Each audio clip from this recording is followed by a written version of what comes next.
Bonjour, bienvenue à tous pour suivre avec nous ce journal de 15 heures dont tels sont les principaux titres. Une délégation ministérielle conduite par le ministre, notamment Radouane Abdullahi Bahdoun, découvre les avancées de la culture in vitro à Djibouti. Nous allons parler emploi avec cette délégation ministérielle qui a visité le centre de ressources et de compétences APK13. Dans l'actualité internationale, Liban et Israël, des zones pilotes envisagées dans le sud pour préparer le retrait israélien et le retour des habitants. C'était les titres. Place au développement de ce journal. Le ministre de l'Agriculture, Radouane Abdullahi Bahdoun, accompagné du ministre de la Décentralisation, Omar Hussein, ont effectué une visite de travail et d'inspection au laboratoire de culture in vitro du ministère de l'Agriculture situé au CERD. Accueilli par le directeur du laboratoire, Dr Abdurrahman Daher, entouré de son équipe, les deux ministres ont pris part donc des connaissances des missions, des activités, des perspectives de cette structure. La visite s'est poursuivie par la découverte de différentes unités et installations techniques du laboratoire, notamment l'unité spécialisée dans la multiplication in vitro du palmier dattier qui repose sur des techniques modernes de biotechnologie végétale. Les ministres ont également visité la serre d'acclimatisation automatisée destinée à adapter progressivement les vitraux aux plantes aux conditions extérieures avant leur mise en terre, ainsi que le plateau technique de biologie moléculaire, consacré notamment au contrôle et à la caractérisation génétique des plantes. Au cours de cette visite, les techniciens et chercheurs ont présenté aux deux ministres les différentes activités du laboratoire ainsi que son rôle dans le développement des techniques modernes de production, de valorisation des plantes agricoles. Et prenons la parole à cette occasion. Le directeur de l'Institut des sciences de la vie, Dr Abdurrahman Daher, a tenu à remercier tout d'abord le ministre de l'Agriculture et la délégation l'accompagnant pour cette visite et pour l'intérêt accordé aux activités du laboratoire. Le laboratoire de culture in vitro a eu l'honneur d'accueillir son Excellence Monsieur le ministre de l'Agriculture, de l'eau, de la pêche, de l'élevage et des ressources halieutiques, Monsieur Radouane Abdullahi, qui nous a honoré bien sûr d'une visite de travail dans le cadre bien sûr de sa tournée de prise de contact et d'information des différents départements sous sa tutelle. Et dans le cadre bien sûr de cette visite-là, nous avons également profité bien sûr pour lui présenter les différentes installations, mais également des unités du laboratoire de Clumitro et également les missions et les réalisations de ce laboratoire depuis sa création. Et le ministère de l'Agriculture, bien sûr, ce laboratoire est composé de trois unités principales. D'abord, une unité de production in vitro. Ensuite, d'une serre d'acclimatation moderne et automatique qui permet bien sûr le passage de plants produits en laboratoire et leur mise en terre sur le terrain. Et également aussi, ces deux unités sont également aussi complétées par un plateau technique de biologie moléculaire qui permet bien sûr de garantir la qualité et la conformité des plants qui entrent, mais également ceux qui sortent. Donc, grâce bien sûr à cette visite-là, le ministre bien sûr nous a salué quand même le travail et la réalisation de ce laboratoire et il nous a encouragé et il nous a bien sûr souligné l'importance que revêt la filière, le développement de la filière agricole à Djibouti, parce que cette filière-là, bien sûr, est essentielle au développement du secteur agricole du pays, compte tenu des conditions climatiques, mais également ça permettra, bien sûr, de créer, d'attirer et de devenir, bien sûr, la clé du développement de l'économie rurale. Je vous le disais également dans les titres, le ministre de l'Emploi Younis Ali Guidi s'est rendu au centre de ressources de compétences à PK13. À cette occasion, le ministre de l'Emploi était accompagné d'une importante délégation composé du ministre du Transport, Saïd El Hassan, du ministre du Budget, Ismail Ibrahim Roblé, du ministre du Commerce par intérim, Abdelkader Hussein, du secrétaire général du ministère du Commerce, Ali Daoud, ainsi que du président de la Chambre de commerce de Djibouti, Youssouf Moussa Dawale. Eh bien, cette visite au centre de ressources de PK13, la délégation a découvert les infrastructures et les programmes du centre, notamment ceux consacrés à la formation professionnelle, au développement des compétences et à l'insertion des jeunes. Les échanges ont porté sur l'adéquation entre les formations proposées et les besoins du marché du travail. Le ministre de l'Emploi a souligné l'importance de renforcer les parcelles en formation, emploi et entrepreneuriat. Cette visite traduit également la volonté des autorités de renforcer l'employabilité des jeunes, de favoriser leur insertion durable dans le monde professionnel. La présence des ministres du Transport, des responsables du ministère du Commerce, de la Chambre du commerce de Djibouti traduit par ailleurs l'importance d'une approche concertée entre les différents secteurs économiques. Le développement des compétences, la création d'opportunités d'emploi nécessite entre autres une collaboration étroite entre les institutions publiques, les établissements de formation et le secteur privé. Les échanges ont ainsi permis de mettre en avant les possibilités de renforcer les partenariats entre les différents acteurs, notamment dans les secteurs présentant un potentiel important en matière d'emploi, de créativité économique. Et pour plus de précision, nous vous proposons de suivre cette réaction du ministre du Transport. Aujourd'hui, nous sommes là sur l'initiative du président de la Chambre de commerce de Djibouti, qui a voulu donc associer plusieurs membres du gouvernement pour le niveau d'évolution de ce centre de ressources et de compétences qui permet à beaucoup de jeunes djiboutiens de s'insérer dans le tissu économique de Djibouti, à savoir l'ensemble des départements qui donc utilisent la logistique. Comme vous le savez, je voudrais donner une petite historique sur la création de ce centre. Quand je suis arrivé au ministère de l'Équipement et des Transports dans le temps, en 2013, en tant que secrétaire général, la formation sur la logistique se faisait de manière vraiment restreinte au sein de l'ancien port du PDSA et sur des fonds des partenaires multilatéraux et faite surtout par des consultants étrangers. Et par la suite, le ministère de l'Équipement et des Transports avait monté dans le temps un projet, c'est le premier projet avec l'AFD d'un montant de 10 millions d'euros. Et prenons la parole à cette occasion. Le ministre de l'Emploi a réaffirmé également son engagement à poursuivre en coordination avec les acteurs et institutions concernés, les partenaires du secteur privé, les actions destinées à améliorer l'accès à la formation, à l'emploi et aux opportunités professionnelles. Le ministre a également salué l'importance des centres de compétences et des métiers dédiés aux formations aux métiers du transport et de la circulation. Il a souligné qu'il permettra aux jeunes Djiboutiens, hommes et femmes, d'acquérir des compétences en conduite, gestion, contrôle des conteneurs, transit et autres activités liées au secteur. Nous écoutons également cette réaction de l'un des participants. C'est un grand jour, les ministres, celui de l'Emploi, celui du ministère du Transport, du Budget et des Affaires étrangères nous ont rendu visite afin de voir la réalité sur le terrain, comment le centre est géré, comment les jeunes sont formés et savoir si cette formation,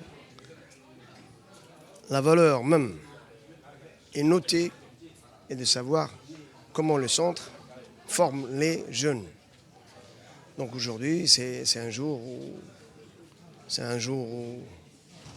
le centre n'a pas été inauguré aujourd'hui, mais c'est un centre qui déjà travaille depuis 2 ans et plus. Aujourd'hui, le centre a formé plus de 5000 jeunes, comme la présentation a été faite. Ce n'est pas seulement un centre qui... Au départ, il était prévu que pour les jeunes djiboutiens.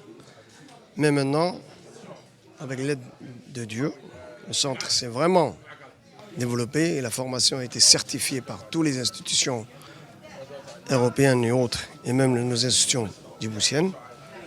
Aujourd'hui, le centre a formé beaucoup de gens. Plus de 75% des jeunes formés sont aujourd'hui à l'œuvre et sont dispatchés sur toute la chaîne de la logistique, sur les ports, sur le secteur privé et autres. Également dans l'actualité, il y a cette conférence religieuse qui s'est tenue hier, 19 août, au CDC de Ouahledaba, sous le patronage du ministre de la Jeunesse et de la Culture, Ferdoussa Moussa, en partenariat avec le ministère des Affaires musulmanes et des biens waqf. La rencontre a réuni des responsables religieux, des cadres du ministère, de nombreux jeunes. L'objectif principal était de sensibiliser la jeunesse aux risques liés à l'usage irresponsable d'Internet et des réseaux sociaux, notamment la désinformation, la violence, l'addiction et la dégradation des valeurs. Les ulama ont appelé les jeunes à adopter un usage responsable et utile, constructif du numérique, tout en profitant des possibilités en matière d'éducation et d'accès au savoir. La conférence a également insisté sur la préservation des valeurs spirituelles, culturelles, ainsi que sur la paix, la citoyenneté, la solidarité et la cohésion sociale. La rencontre s'est clôturée par la récitation d'un verset du Saint-Coran, suivi de la remise des récompenses aux jeunes participants lors de cette soirée.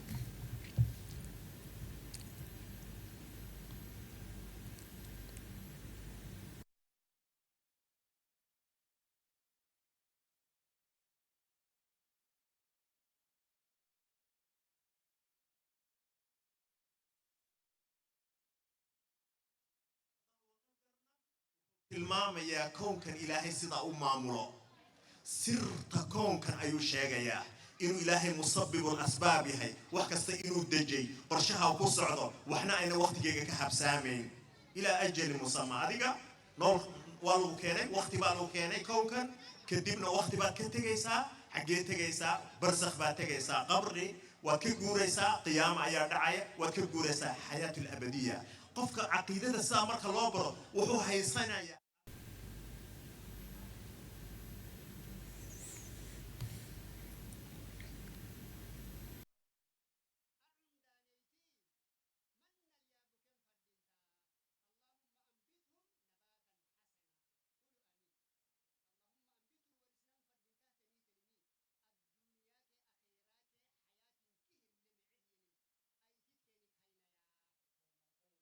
حبيب جبتي يا رب العالمين ووفق ولاة أمورنا لما تحب وترضى اللهم اجعل ولايتنا في مخافك وتخافك يا رب العالمين اللهم صل يا رب العالمين والدي اغفر لوالدينا يا رب العالمين.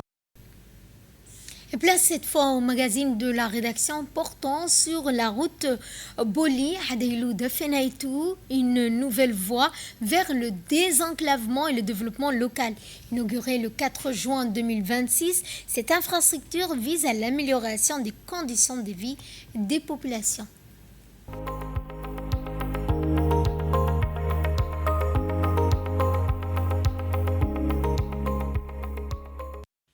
Le désenclavement des localités reculées constitue l'un des axes prioritaires de la politique de développement du gouvernement.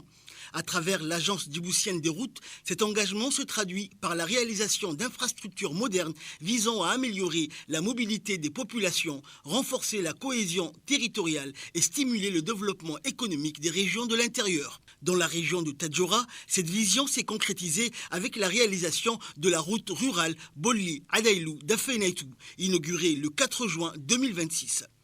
Une infrastructure qui vient matérialiser une promesse du président de la République Ismaël Omar Guelleh en faveur du désenclavement des zones rurales et de l'amélioration des conditions de vie des populations.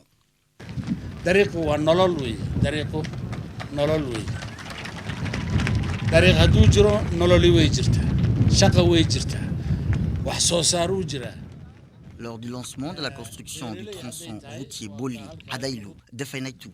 Le président de la République a indiqué que les routes sont des artères vitales et sources de revenus. Outre la perspective de création d'emplois, notamment en faveur des jeunes des régions, la construction de ce tronçon routier permet le désenclavement des zones rurales et l'amélioration des conditions des populations. Ainsi, les agriculteurs, a-t-il indiqué le chef de l'État, pourront même déplacer leurs produits avec un tricycle. Le président Ismaël Merguele a affirmé sa volonté de poursuivre les efforts afin de désenclaver l'ensemble des localités du pays. Le chef de l'État a clos son discours en appelant la population de prendre soin et de préserver précieusement cette artère vitale.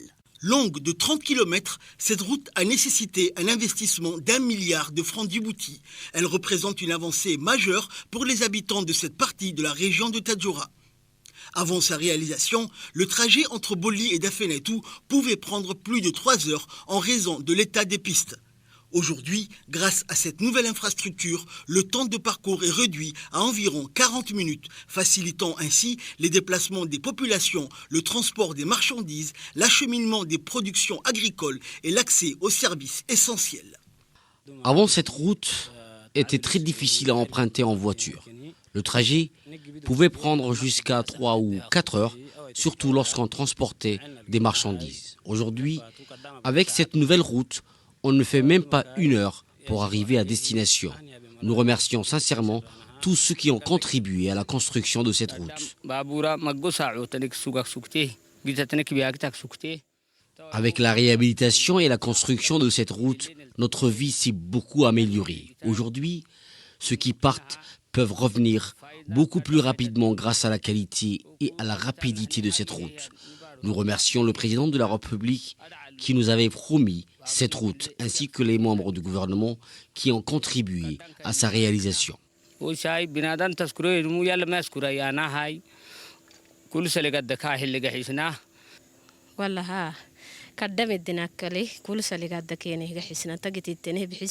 Je remercie tous ceux qui ont construit cette route.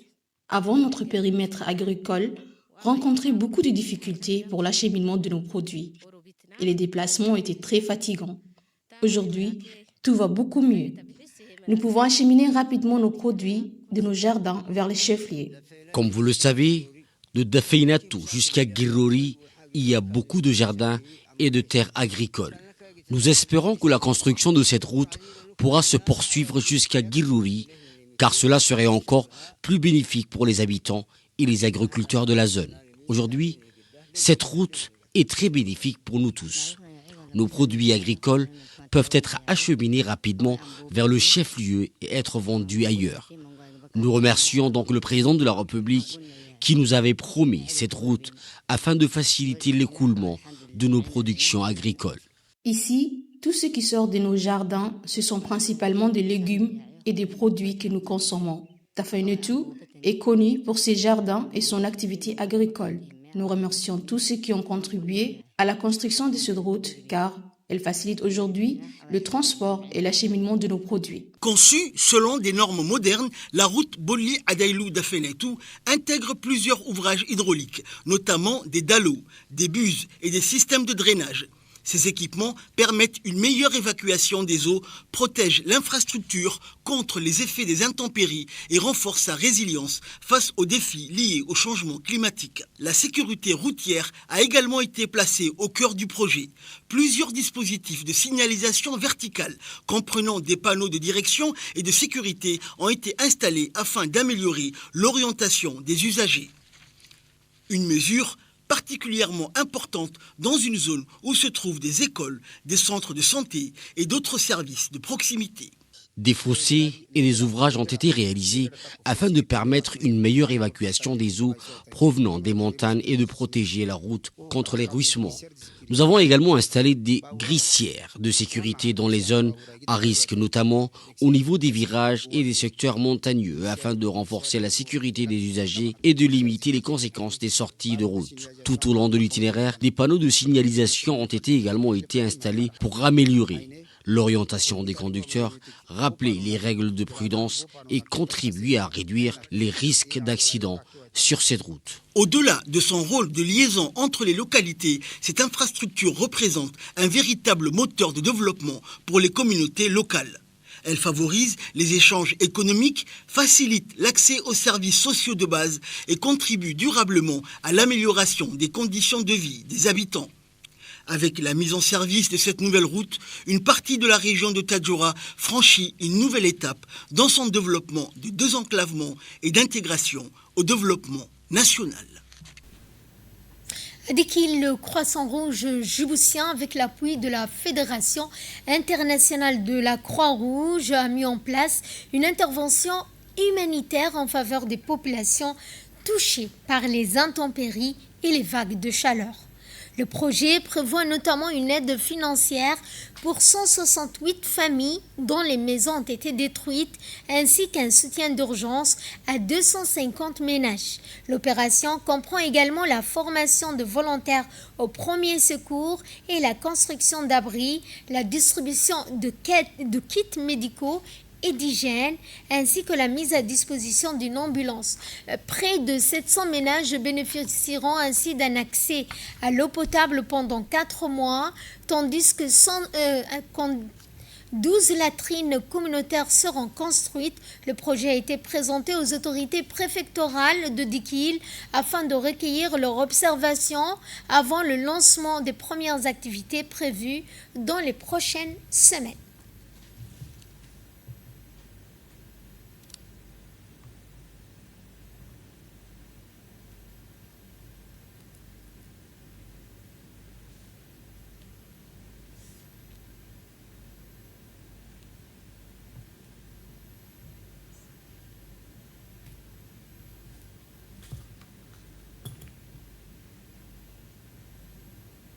Et pour plus de précision, nous vous proposons de suivre cette réaction du chef de projet. On est à Mouloud dans le cadre du lancement du projet DREF d'assistance aux sinistrés du tempête qui s'est passé à Mouloud. Cet projet est catégorisé par plusieurs volets. Il y a les volets d'assistance en cash et d'abri pour les sinistrés. Donc le Croissant Rouge de Djibouti devra assister 168 ménages et 168 ménages en cash de 80 000 francs pour renforcer tout ce qui est abri et toiture, et 250 ménages en assistance cash de 20 000 francs. Donc on va faire plusieurs formations en cascade. Premièrement, il y a une formation de renforcement des capacités en WASH, tout ce qui est promotion d'hygiène. Il y aura ensuite une formation de premiers secours et tout ce qui est prévention au niveau santé communautaire. Et après, il y aura une formation, tout ce qui est engagement communautaire. Et donc cette formation va renforcer la communauté en toute la prévention, tout ce qui est tempête ou bien ce qu'on appelle les changements climatiques. Donc dans ce sens-là, on est là en coordination étroite avec le préfecture, le sous-préfecture et tout le volet régional. Donc on dit au Mouloud, on est là, le Croissant Rouge est là avec l'appui de la Fédération internationale de Croix et des Croissants Rouges. Les gendarmes de la brigade de Ouéa ont, dans le cadre de leur mission de surveillance et de contrôle routier, ont procédé le 18 de ce mois vers 12 h au contrôle d'un véhicule de type pick-up circulant sur la RN1 au niveau du barrage d'Artaouéa. La fuite du véhicule a permis la découverte et la saisie d'une importante quantité de khat composée de 303 paquets repartis dans 3 colis conditionnés de manière artisanale et dissimulés dans une cache aménagée à l'arrière du véhicule. Le conducteur a été interpellé et la marchandise illicite a été détruite par incinération en présence des agents de la douane conformément aux procédures en vigueur. À l'issue de l'enquête, la personne interpellée sera déférée devant la justice afin de répondre de ces actes. Et de là, nous passons à ce qui domine l'actualité régionale et internationale. Au Soudan du Sud, la mission des Nations Unies renforce ses patrouilles et son dialogue avec les communautés dans l'équatoria occidental afin de mieux répondre aux préoccupations sécuritaires, protéger les civils et soutenir les populations déplacées. L'ONU cherche également à renforcer la confiance entre les communautés, les autorités locales et son équipe. Nous allons cette fois à Dakar aux Jeux Olympiques de la jeunesse. Le CIO a présenté la première équipe olympique des réfugiés de l'histoire des Jeux Olympiques de la jeunesse. Composée de 6 athlètes, elle participera aux Jeux permettant de mettre en avant les valeurs d'inclusion, de solidarité, d'universalité du sport. Je vous le disais en début de journal, le Liban et Israël discutent de la création d'une zone pilote dans le sud du Liban qui pourrait permettre le retrait israélien de certains secteurs et un renforcement de la présence de l'armée libanaise. Objectif étant de créer des conditions d'un retour sécurisé des populations déplacées alors que la situation reste tendue sur le terrain.